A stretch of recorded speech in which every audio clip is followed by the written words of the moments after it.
Is the point guard spot an open question as to who will get it next season now that DeJounte Murray is off with Atlanta?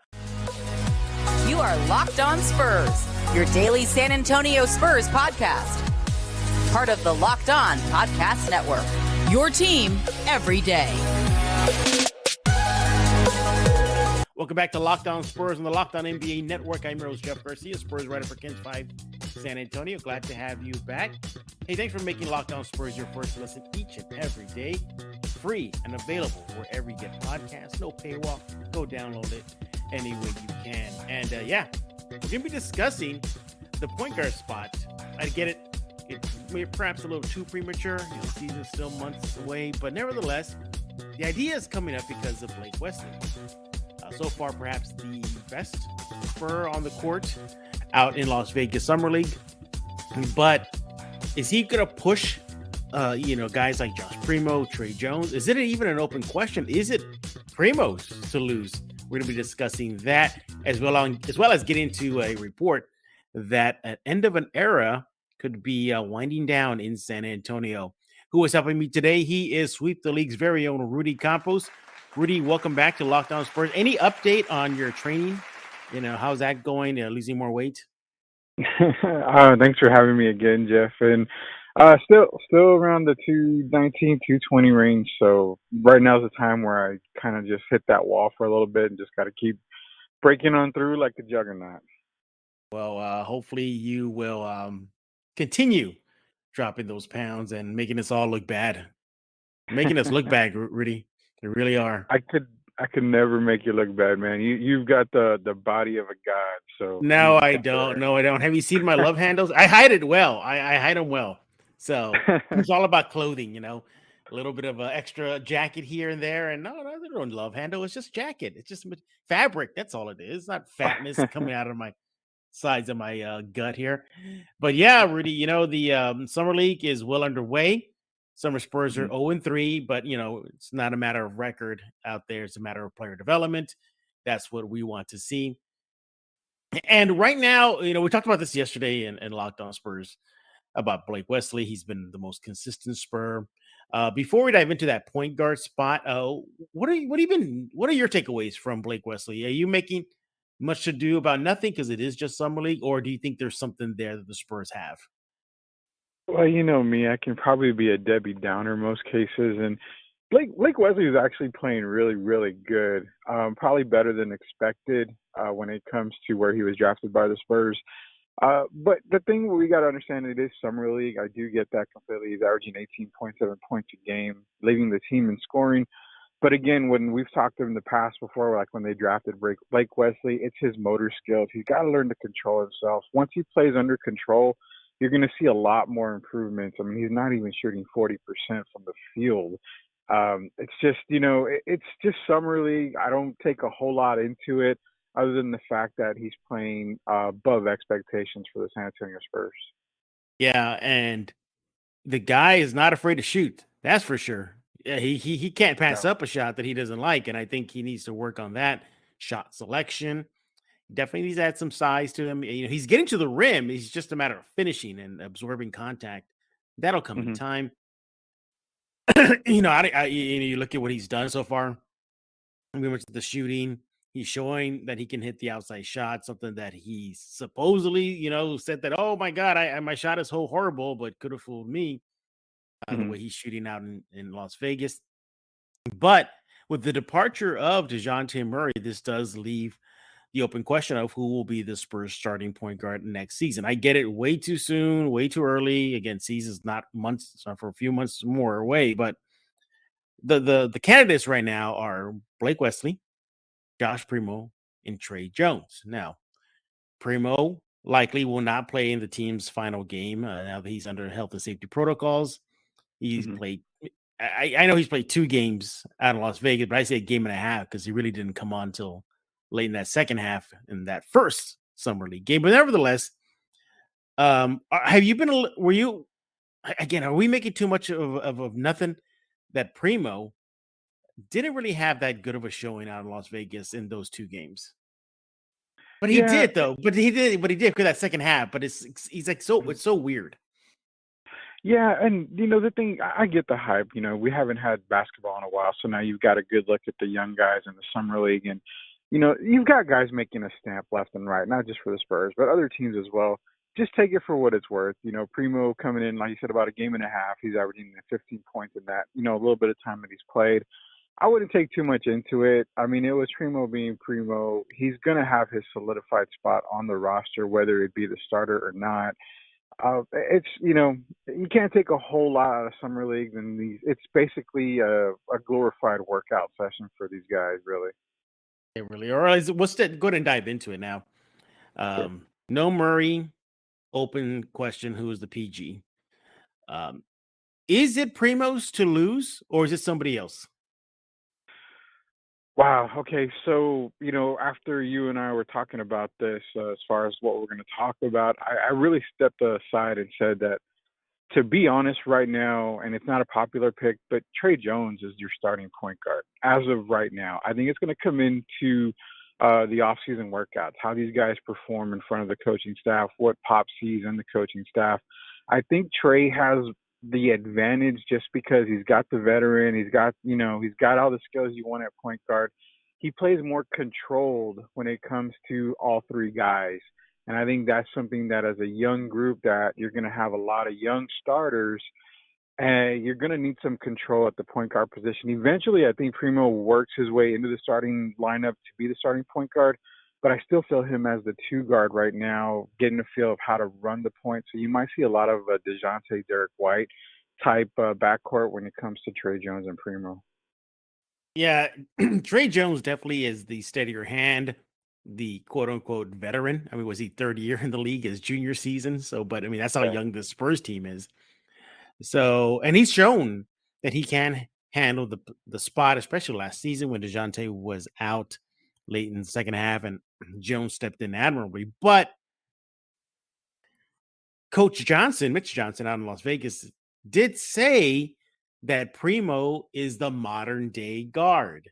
He mentioned Hmm. that as along with Blake Wesley as well. Switchable, can play multiple positions, can go up, can facilitate and shoot and all that stuff. The modern NBA guard, that's what he described Primo as, along with Wesley. Hmm. Jones doesn't strike me that way. He's undersized as compared to like a guy like Primo. He's a big kid. Um, do you think that could hold back Trey Jones from getting that starting spot? Because a lot of these guards in the league now are switchable and they're bigger.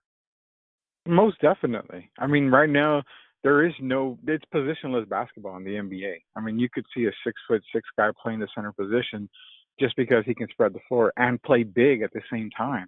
So it's positionless basketball. Trey Jones is limited. I mean, he's really just technically a point guard. He can't come off screens and make jump shots as consistent as other I guess combo guards in the league. Right now, it is a disadvantage for Trey Jones, but I think to start the season off with the San Antonio Spurs, I think Pop wants to see a little bit more control instead of just throwing guys out there, making all these mistakes, playing reckless basketball. I mean, yeah, that's kind of what the NBA is now. Just throw them out there, let them shoot left and right. I still think you're going to see a controlled start to the NBA season. And that's kind of where I have Trey just kind of coming in, maybe even the first 5-10 games of the year, kind of what we saw with Tony Parker coming into the league, where Antonio Daniels was running the point for a while, and then all of a sudden Pop let the reins loose with Tony, and Tony came in, led the starting group, and just became the player that he was. So I think we're going to see the same kind of transition this year with Trey. It might be just a few games of the starting point guard position, and then we may see Primo come in right away. Yeah, let's look at what excuse me, Trey Jones did late last season. In that final month of April, he averaged 12.3 points per game, 3.7 rebounds, and nearly 7 assists a game. A Hmm. facilitator. And now, Matt, granted, the sample size was small, 7 games played in April, but nevertheless, that's what he did when DeJounte was out. The month before, in March, he was playing 20 minutes per game and giving you about 6 points per game, 3 rebounds per game, and 4 assists. Good numbers, for a backup, but nevertheless, when he got the starting role, as we saw in April, his numbers skyrocketed. He shot 50% from the field and nearly 43% from the 3 line. Granted, he only took 2 a game. So, if numbers don't lie, there's something there to work with. he can fill in admirably at the point guard spot. My fear is just that he might get exposed on the defensive end, teams backing him down or just crossing him up or putting him on pick and roll situations and whatnot. Primo, on the other hand, he's a big kid.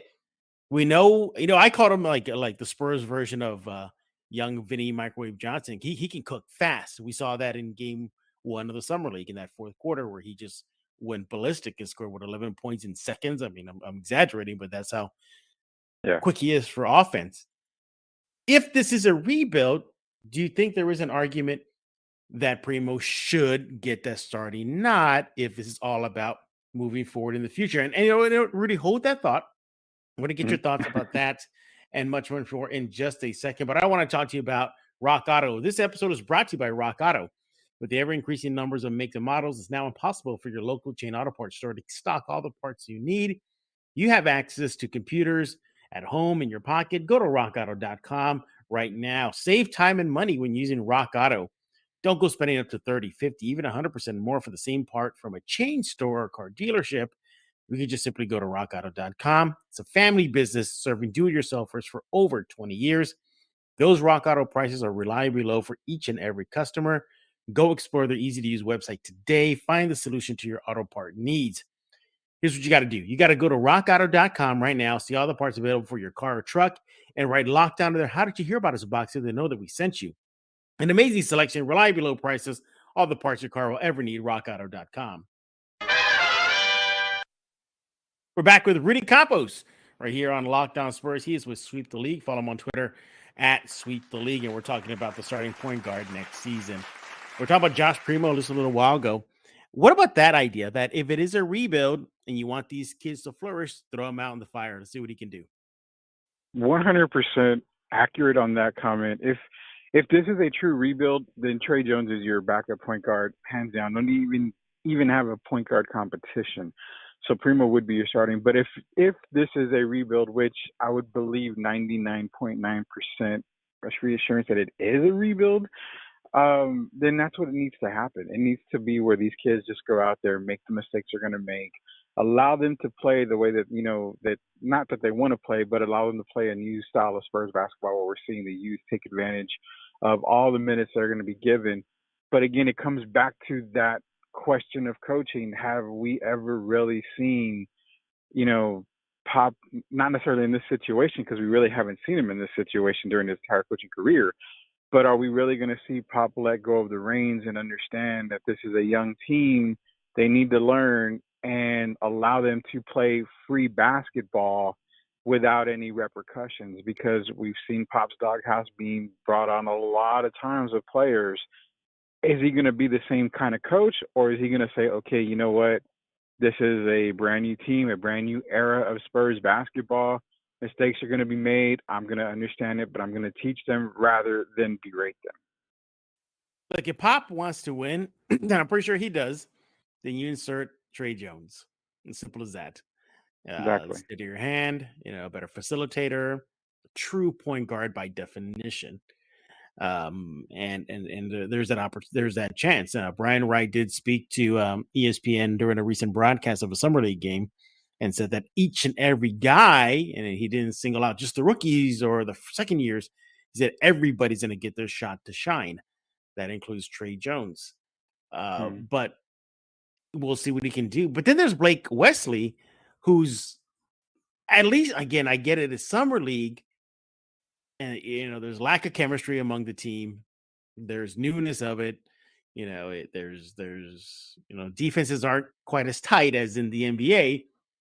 But in the sample size that we have, he's showing that he could be a scoring point guard. He does, at least in these games, Rudy, he hasn't shown the ability to facilitate, minimal assists, but he is a gunner. And the Spurs the NBA is all about offense. Well, he's the guy. Too soon for Blake to get that starting point guard nod? Does Rudy Campos rather see him in Austin? Well, the first part of it, too soon to be the starting point guard, yes. We're talking years, light years too early for Blake Wesley to be the starting point guard. Again, he could come in, he could make a huge impact, he could make the coaching staff squint their eyes and realize, like, what do we have in front of us here, and just making them, pop off the top of their head and everything. He could make that kind of impact when it comes to the off-season workouts and, preseason games, stuff like that. It is possible. But, I mean, if you look at it on paper and take off, what he's doing in Summer League, he's not ready for that point guard spot to be the starting point guard, at least on paper. There is a lot of flaws that he's got to work through, and he still has time to work through them. Whether he's going to be cooking in Austin, I still feel the same way. You're going to see him be that guy that goes back and forth, back and forth. He's going to be on the active roster, more than likely going to be the 10th, 11th guy on that roster, get some minutes here and there, maybe get, 20 minutes in one game, kind of like what Lonnie Walker did during early his career, where Pop would bring him in 17, 18 minutes and give him like 2 or 3 minutes the next game. But he's also going to be in Austin during those off days, playing with the Austin team as well and getting majority of the minutes there. And that's not a bad thing. He's got a lot to work on still. Summer League is Summer League. He's balling out. Props to Blake Wesley. You're starting your career off right. You're playing great in summer. But again, Summer League is not where you make your money. It's in the actual NBA league, the NBA season, where the talent is there, not in summer. Yeah, and also for Blake Wesley, I don't know if he's ready for NBA defenses, like in Exactly. real game in season, defenses when they're gonna target him on the court for being the. I mean, Josh Primo went through it last year. He openly said it. He goes, "Yeah, I'm aware they're targeting me and every time they can because I am a rookie." Yeah, Blake Wesley, too much too soon. Definitely going to be in Austin, likely staple to the bench. I do, and I hope he does get more NBA burn than Austin burn. I think that'll be the path based on what Brian Wright said recently. So we shall see. But this whole point guard discussion could be over if the Spurs just simply give you a jersey, Rudy, and get you on the court. My point guard days of Central Catholic and St. Gregory's are over. I've attempted to make an NBA comeback, but when I got passed over for Jason Kidd, that really pissed me off, and I just gave up on my NBA dreams. No, don't give up those dreams, Rudy. I'm still rooting for you. All right, so let's go ahead and put a pen to paper now. From likely to be the point guard to riding the bench, how would you rank it? 1, 2, and 3. Who goes one in your list to the last guy? Being today, as of right now, I've got Trey Jones as a starting point guard. I've got Josh Primo as 2, a very close 1B, I'll say. Wouldn't surprise me if he gets the starting nod, like I said, depending on the rebuild. But for Blake, it's 3. I mean, he's pretty far down the bench. He's going to be the starter probably in Austin when he plays. But as of right now, as far as active NBA Spurs roster, he's a far number 3. Yeah, I'm right there with you.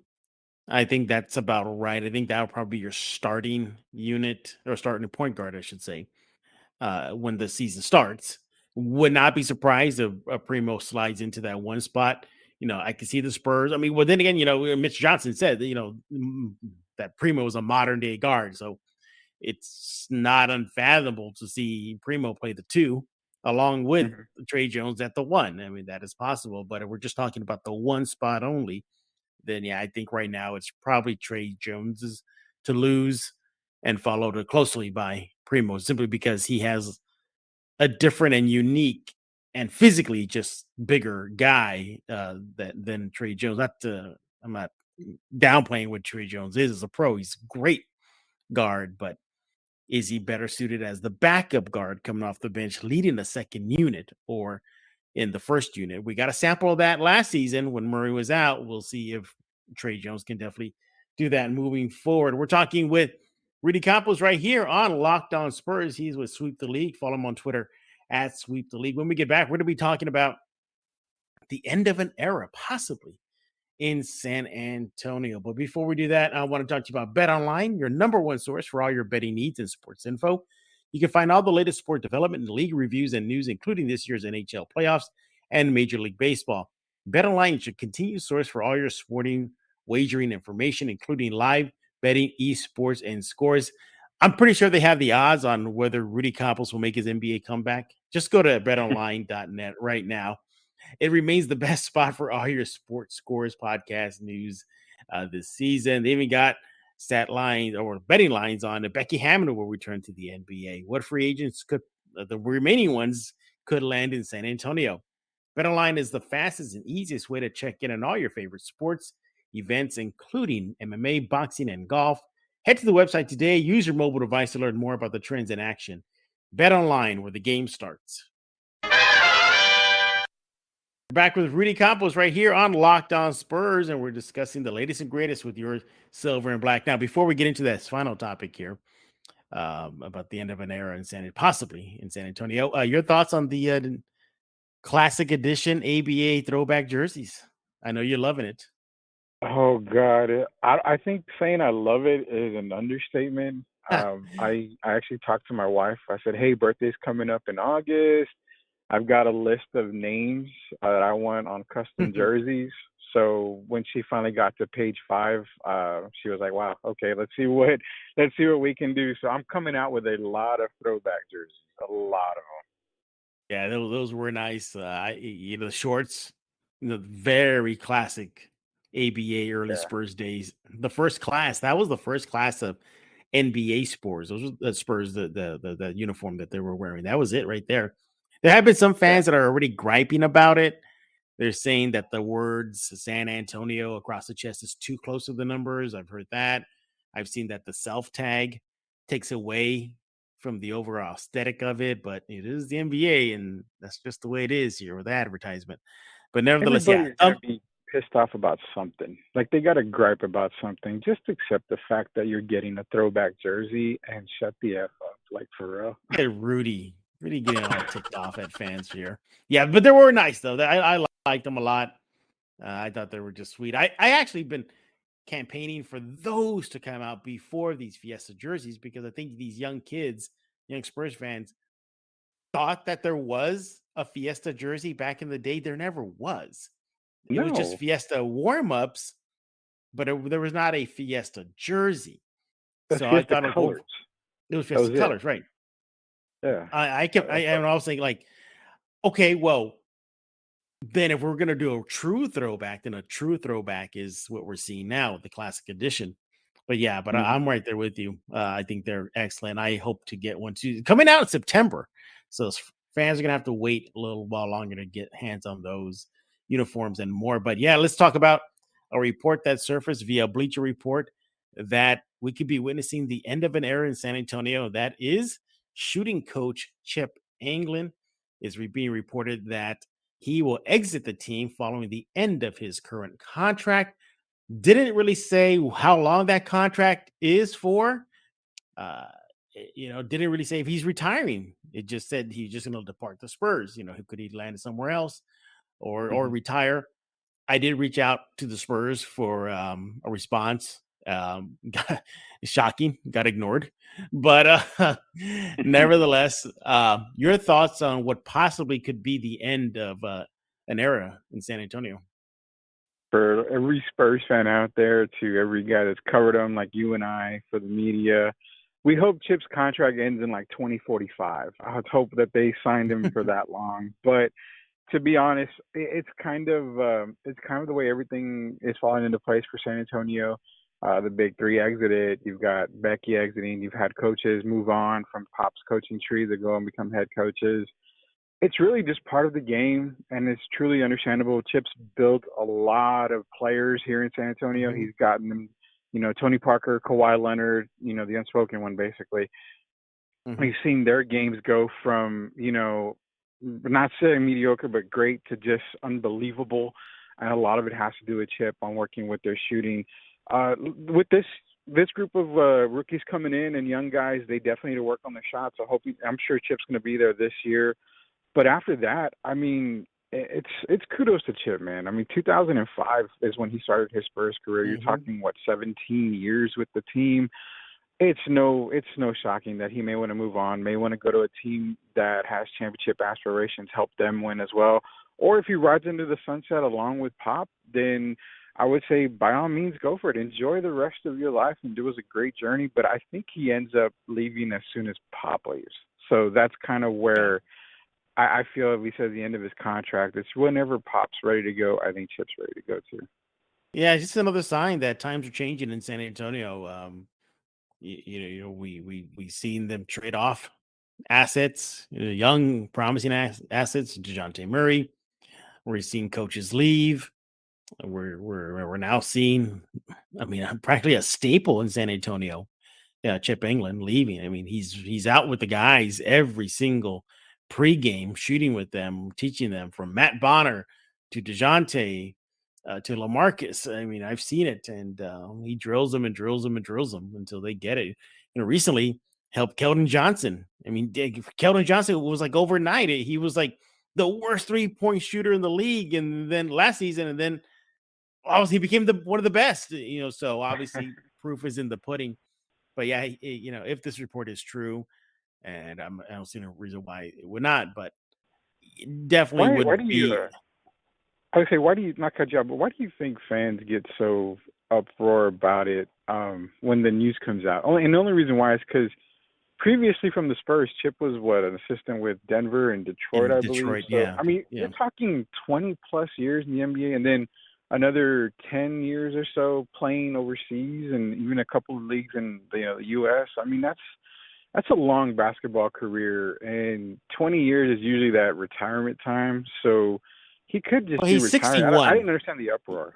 Yeah, he's 61. I mean, technically close to retirement age, but 61 is like the new 50 now or something like that. However the kids say it now.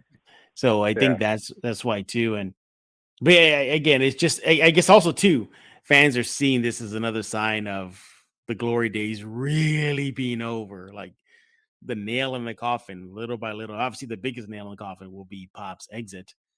But yeah, you're right. Who knows? Maybe this is the Chips knows already that this is it for him and Pop, and he said, you know what? When you leave, I leave, and whatnot. Again, it didn't say that he's leaving the game of basketball. It didn't say anything. He's retiring. Just said he's going to yeah, exit San Antonio at the end of his contract. We shall see. And for all we know, Rudy, his contract will last for another 3 years or something. But exactly. nevertheless, it is what it is. Yeah, but if he leaves sooner than later, then what a ride it's been. Helped the Spurs win multiple championships. Staple on that sideline there, seeing him interacting with the coaching staff. So also, it's surprising that he never plucked away from another team. Teams always poach the Spurs coaches, from Will Hardy to Ime to Mike Brown to Brett Brown. But Chip was like untouchable or something. They didn't let him go. Or teams didn't, say like, "Hey, well, he's improving all their shots, their player shots. Let's bring him on over here." So good for San Antonio that never happened. But we're done talking. We want to hear from you. What do you have to say about the starting point guard spot next season? Is it Trey Jones's to lose, as Rudy believes, or maybe do I, like me? I think that Primo could push for that starting nod. And what do you think about Chip England reportedly exiting San Antonio once his contract is over? We want to hear from you. Before I talk, I'm going to let Rudy take the mic. Tell us about Sweep the League. Yeah, Sweep the League, we record every Wednesday, release the episode every Wednesday. We're kind of just going over off-season stuff right now, but we wanted to give a quick shout-out to Darius Gaze out there for the Spurs Summer League. Balling really well out there. He deserves a shot with the Spurs, but definitely we're just recording, and I'm always honored to join Jeff every chance I get for Locked On Spurs, so I appreciate it very much. You're always welcome here on Locked On Spurs, Rudy. Subscribe to Locked On Spurs wherever you get your favorite podcasts: Google Play, Stitcher, iTunes, Smart Speaker, even on YouTube, and now on the Ken's 5 YouTube page. As Rudy, brace yourself. Ken's 5 has graciously allowed Locked On Spurs to be now part of their Ken's Plus app. So Nice. check there. I know. When they told me that, they go like, by the way, Locked On's on our Ken's 5 Plus app. I was like, get out. So I had to go see for myself, and sure enough, there it was. So no reason for you to not find Locked On Spurs to listen to Rudy, myself, and all the guests that we have. Come on and share the mic with me. But for Rudy Campos, I am Jeff Garcia. We're going to put a lock on this episode of Locked On Spurs.